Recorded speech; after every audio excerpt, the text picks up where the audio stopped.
Narito na naman ang mainit na balita mula sa mundo ng politika. Isang nakakagulat na balita ang yumanig sa buong bansa ngayong araw. Dinala na sa ospital si President Kuting ng Norte Jr. matapos umanong makaranas ng matinding pagkahilo at pananakit ng dibdib ilang oras lamang matapos siyang hatulan ng guilty ng Korte Suprema kaugnay sa isang kasong may kinalaman sa di umano'y katiwalian. Ang balitang ito ay agad na kumalat sa social media at naging sentro ng diskusyon. Ayon sa paunang ulat mula sa palasyo, isinugod ang Pangulo sa isang pribadong ospital sa Maynila upang sumailalim sa mga medikal na pagsusuri. Hindi pa malinaw ang eksaktong kondisyon niya ngayon, ngunit sinasabing siya ay nasa stable condition. Samantala, tila hati ang opinyon ng publiko. May ilan na nag-aalala sa kalusugan ng Pangulo, ngunit mayroong ding nagsasabing baka isa lang itong drama upang ilihis ang atensyon sa desisyon ng Korte Suprema. Ipinagutos na rin ng mga tagapagsalita ng palasyo na huwag munang maglabas ng iba pang detalye habang patuloy ang kanilang investigasyon sa mga pangyayari. Hindi rin malinaw kung ang hatol ng Korte Suprema ay magiging epektibo agad o kung magsasampa ng apela ang kampo ng Pangulo. Tila mas lalong umiinit ang klima sa politika at marami ang nag-aabang kung ano ang susunod na hakbang ng gobyerno.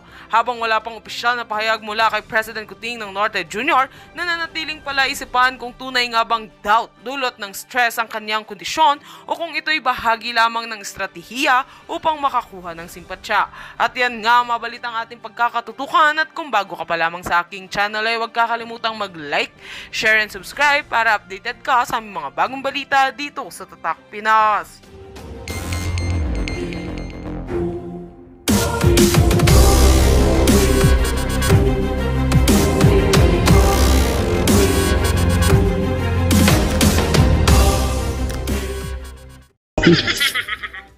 O baka sa edad na rin siguro. Sana magpa-executive check up Hingal talaga ating siya, mahal na Pangulo. So napapansin talaga niya guys no na si PBBM ay may hindi po maganda ang kanyang karamdaman, no? May ano po siya. So yun nga no, doon sa video na yon, may isa pa video papakita. Sa video na yun, hinihingal siya habang nakaupo. So doon nga naman, medyo alanganin nga naman yun kasi unang-una nakaupo ka. Tapos wala ka namang ginagawa. Hindi ka naman di sumisigaw. O diba? So hindi natin alam kasi pagkakaalam ko wala namang bisyo to eh. Wala namang bisyo si Marcos eh. Wala naman siyang, di naman umiinom.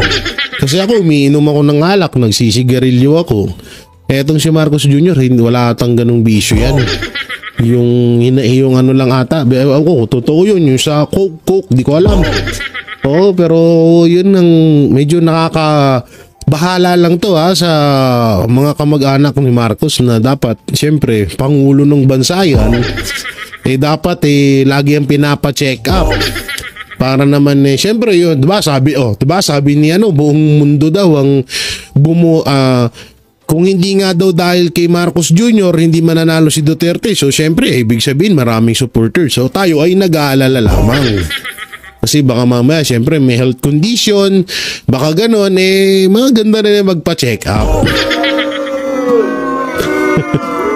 Ito naman yung isang video, panoorin natin. Ito yung nagdudugo ang kanyang gums. Sa kanila, ito ba ang mga benepisyo na ating ipinapangako sa mga para sa atin? Oo nga no, nagdudugo nga talaga. Hindi baka sinapak naman kasi ni Lisa. Di ba may mga bali-balita na nag-aaway daw to, tsaka si First Lady ay parang mabigat daw yung kamay. May mga nabalitaan akong ganun eh. Pero yan no, kasi nagdudugo nga talaga dito, yan hindi to niya ganda. Yan kasi tingnan niya ngipin ko sa ngipin niya. Iba rin talaga. Tsaka may video to na in-slow mo, talagang nakita talaga nagdudugo. Baka mamaya nasapok lang. O kaya baka mamaya nauntog. Hindi natin alam yung nangyayari. Balay nyo naman baka nga ganun. Papanoorin muna natin bago na yung reaction nun. Ito ba ay nabibigay ng tama? Ito ba ay nabibigay ng mabilis? Medyo nalungkot ako dahil ang sagot hindi pa naibigay. Sabi ko bakit? Bakit naman hanggang ngayon na napakatagal na ay hindi pa nila naramdaman yung tulong ng ating pamahalaan? At ang pasasalamat ng isang isang nagpasasalamat Ba't mo kami sa amin tinatanong? Ikaw ang Pangulo ng bansa. Di ba? Uy, asan na? Play. ng isang buong bansa sa kanilang serbisyo. Sabi nila sa akin, masyado kasi O tignan nyo rito yung mukha niya rito. Hindi siya yung katulad nung isang video kanina na More hindi than katulad 30 nito. years na akong doktor. Yan o. At pag makita ko ang pasyente, Diba? Hindi ka, tignan nyo yung postura niya rito. Medyo parang stress siya na parang sobrang parang bumagsak yung balat.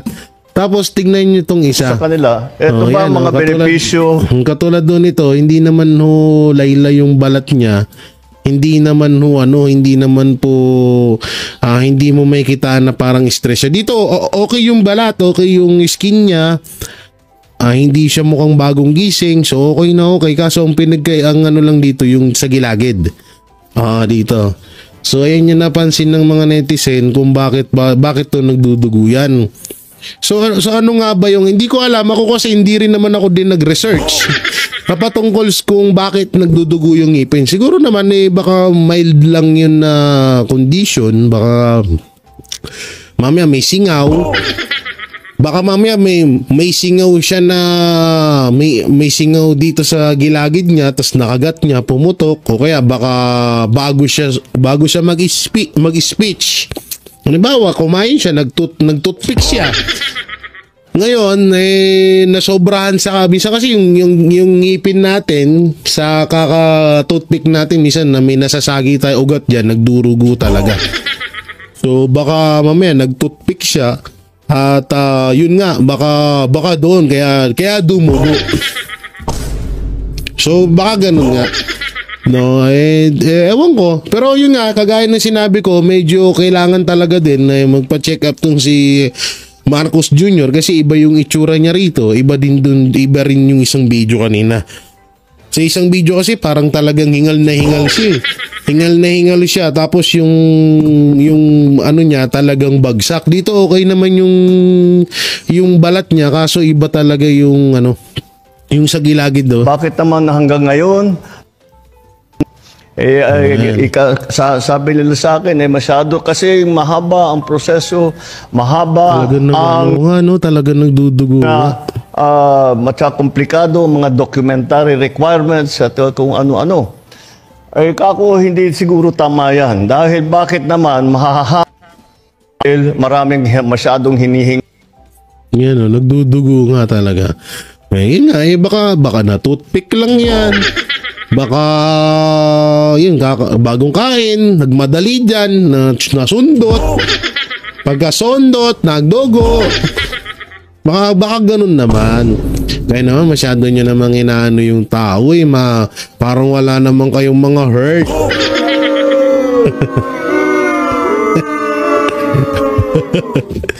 Ay nako po.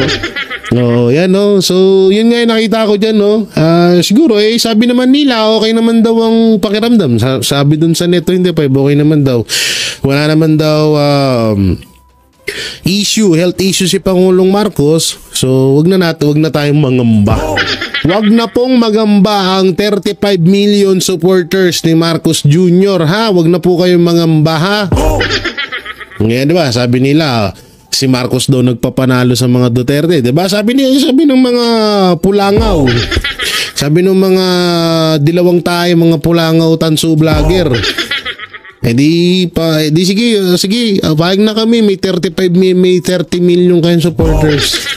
Tingnan lang natin sa 2028. Sino yung mananalo? Iyan na natin, sige. Ito yung video. Ito dito ko tuwang-tuwa sa video to. Saan yan? Ito ba yan? Ito, yan. Ito, dito ako natutuwa dito sa video to kasi nga, dito, ito nga yung sagutan nung Net25 Anchor. Yung kanina, yung pinakita ko sa inyo. At ito, sa tutusin kasi dito, ang liwanag naman ho ng katanungan. Ewan ko po kay Attorney Claire, bakit parang parang nag-attitude. Ito naman si Madam Claire, boplax ka na nga, attitude ka pa. Ano ba naman yan? Kasimple-simple nung tanong ito, pakinggan natin. Thank you po. Eden Santos, Net25. Good morning Yan po, na. Yusek.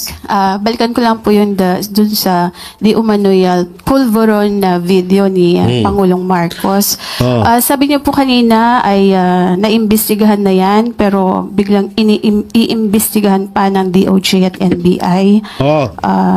At napatunayan na po na ito ay fake doon po sa isinagawang pagsusuri from yung Indian company. Indian company. Wala po bang plano ang Malacanang, especially ang Pangulong Marcos, na magpa-hair follicle test na siyang hinihingi po para matuldukan na itong issue po ng di umano'y paggamit ng ipinagbabawal na gamot ng ating Pangulo? Yan ha, ang linaw ho ng tanong ha. May plano po ba ang Malacanang na magpa-hair follicle test para po matapos na ang issue kay Marcos Jr. na gumagamit ng ipinagbabawal na droga? So napakalinaw, parang nagtatanong lang yung reporter dito. Para ho sa akin, wala hong masama sa kanyang katanungan. So ano yung sagot ni Claire? Pakinggan natin. Sino po ba ang humihingi?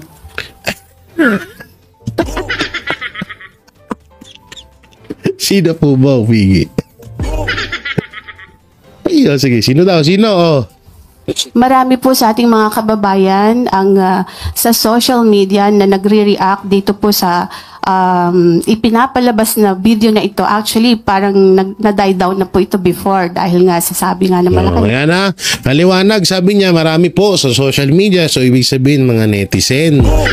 Mga netizen po ang nagsasabi or nagre-request at nananawagan na magpa-hair follicle test na etong si Pangulong Bongbong Marcos para matapos na yung issue about doon sa pulbo-pulburon.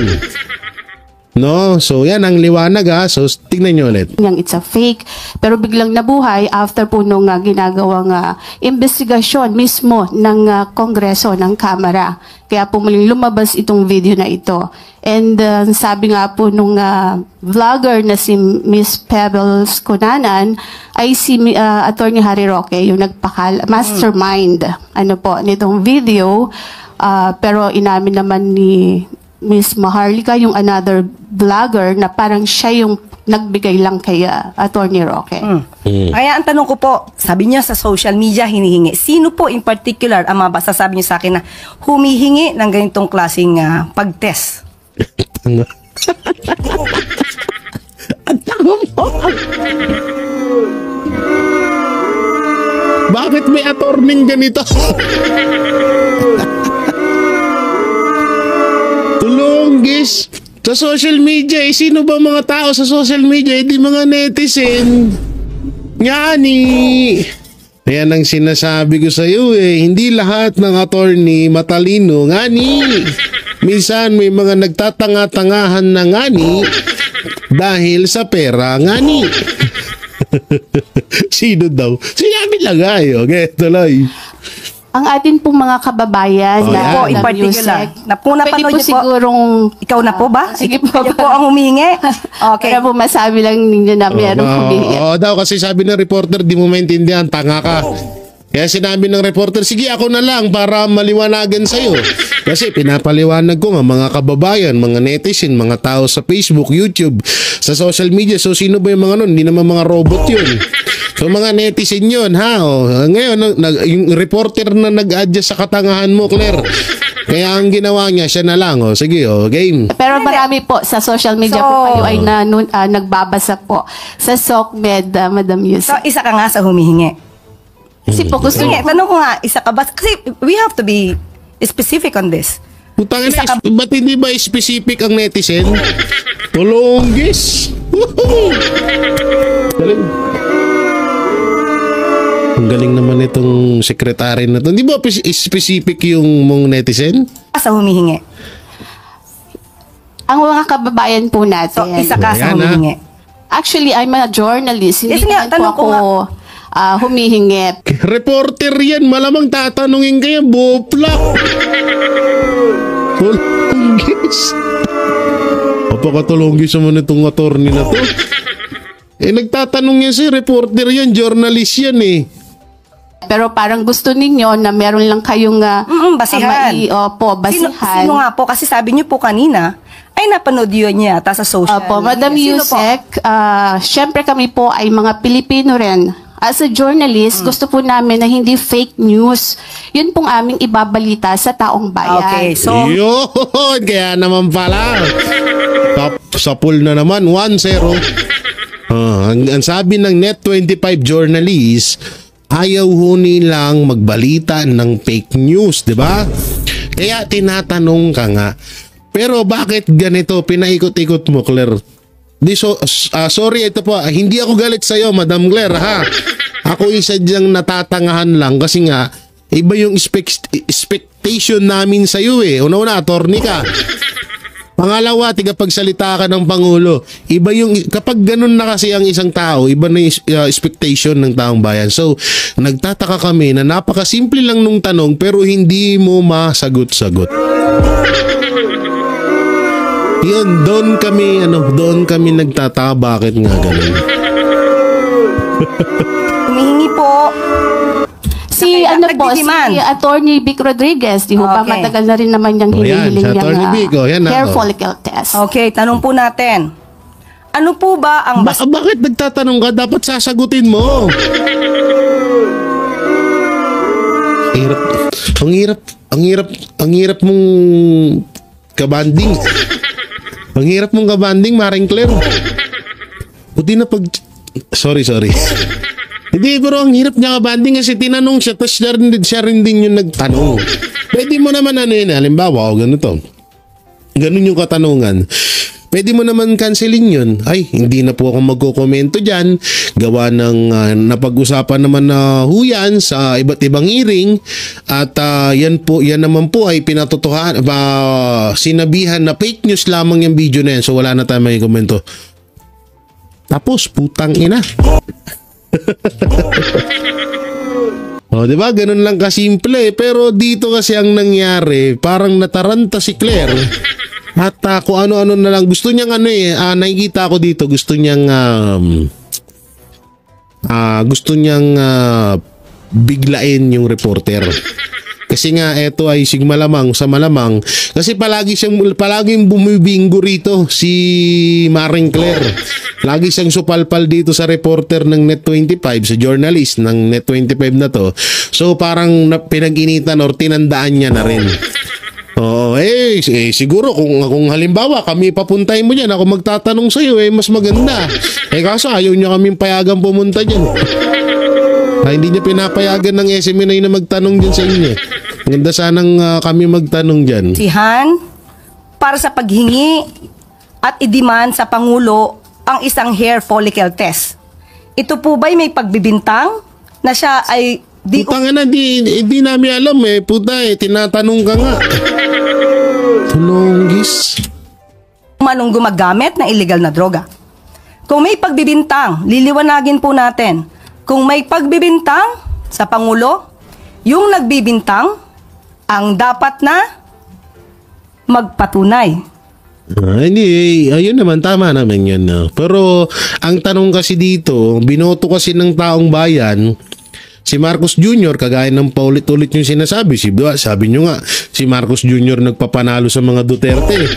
Paulit-ulit yung sinasabi yan. So, tapos sinasabi nyo, mataas ang respeto at tiwala ng taong bayan kay Pangulong Duterte, Pangulong Marcos. So, ngayon, ang request ng taong bayan, magpa-hair follicle test si Marcos Jr., so karapatan ng taong bayan yun kasi hindi naman lang dahil sa boto mo mananalo si BBM. Hindi lang naman ikaw ang umano sa kanya. So taong bayan pa rin ang dapat masunod kasi nga taong bayan talaga dapat ang masunod dahil taong bayan ang naghalal sa iyo. Ngayon, yun lang naman yung sa kasagutan. Ewan ko dito kay Claire na na paikot-ikot na lang. Kung may ginagamit man o wala. Hindi po pwedeng gumawa ng kwento, walang basihan, Layo niya. isang guni-guni para masira ang Pangulo at walang basihan. Kahit saan po na kaso.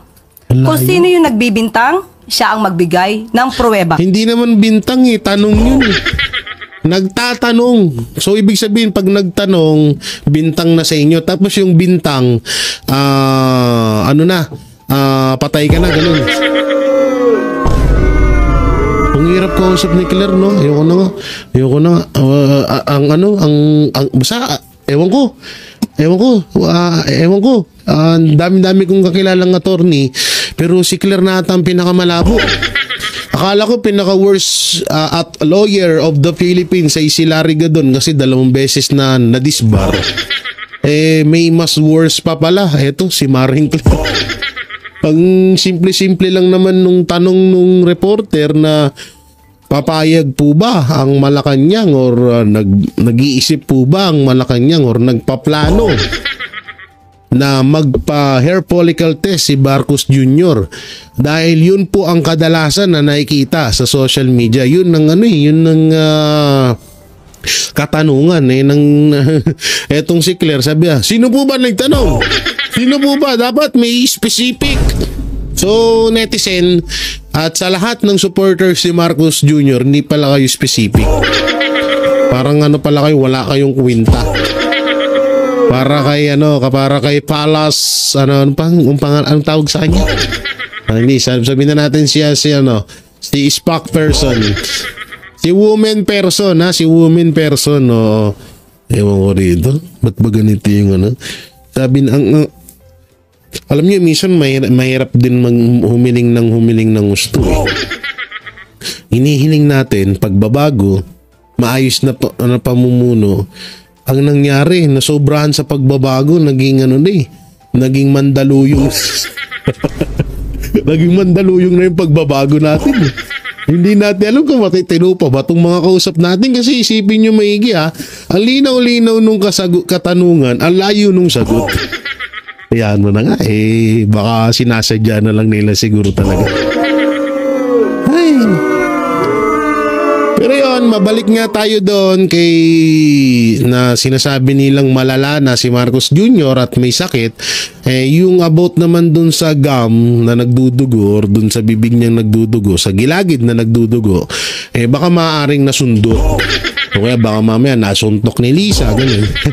Syempre kahit presidente yan, mga pa rin yan, mga nag-aaway pa rin yan katulad ng ibang mga mag-aasawa. Syempre may mga hindi pa rin pagkakasundo. Walang perpektong relasyon, no ba naman kayo? So pwedeng ganun nangyari. Doon naman sa hingal, na kahit nakaupo lang si Marcos Jr., yun, medyo may nakakatakot or nakakabahala ng konti yun dahil nakaupo lang, tapos hingal na hingal, tapos yung mukha ni President Bongbong Marcos medyo talagang parang stress or sabihin na natin 1 week na walang tulog. Kadalasan nakikita yun sa mga taong hindi masyadong or puyat sa trabaho, ganun. Siyempre, presidente yan. Baka maraming pinipirmahan. Maraming pinipirmahan ng mga documents. Siyempre, puyat nagpupuyat hanggang madali. Si Pangulong Duterte nga daw, ganito yung pinipirmahan na mga papeles. Chine-check, binabasa, tapos pinipirmahan kasi baka mamaya may mga makalusot doon na mga dokumento, tapos papapirmahan sa kanya. Pala, mangungurap lang. Baka dihamak na mas triple yung pinipirmahan ni Marcos Jr. Kaya wala siyang tulog. Ganon.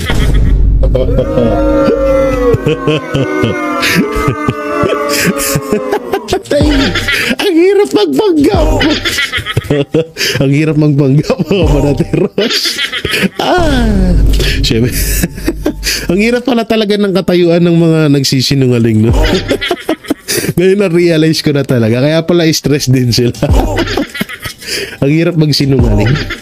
So yan mga banateros, mga kabiyaya, nung makukomento nyo po sa mga napag-usapan natin, i-comment nyo lang po dyan sa baba. Siyempre, don't forget to like, share, comment, and subscribe sa ating YouTube channel. Pipindot na lang din po yung bell button para lagi kayong updated sa ating mga video araw-araw. So maraming salamat. Ingat po kayo palagi. God bless and peace.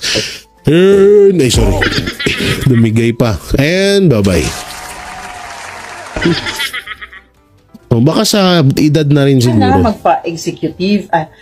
magpa-executive check-up Hingal talaga ating siya. mahal na Pangulo. So napapansin talaga niya guys, no? na si PBBM ay may hindi po maganda ang kanyang karamdaman, no? May ano po siya. So yun nga no, doon sa video na yon, may isa pa akong video papakita. Sa video na yun, hinihingal siya habang nakaupo. So doon nga naman, medyo alanganin nga naman yun kasi unang-una nakaupo ka. Tapos wala ka namang ginagawa. Hindi ka naman di sumisigaw. O diba? So hindi natin alam kasi alam pagkakaalam ko wala namang bisyo to eh. Wala namang bisyo si Marcos eh. Wala naman siyang, di naman umiinom. Kasi ako umiinom ako ng alak, nagsisigarilyo ako. Etong si Marcos Jr., wala atang ganung bisyo yan. Yung ano lang ata, ako, totoo yun.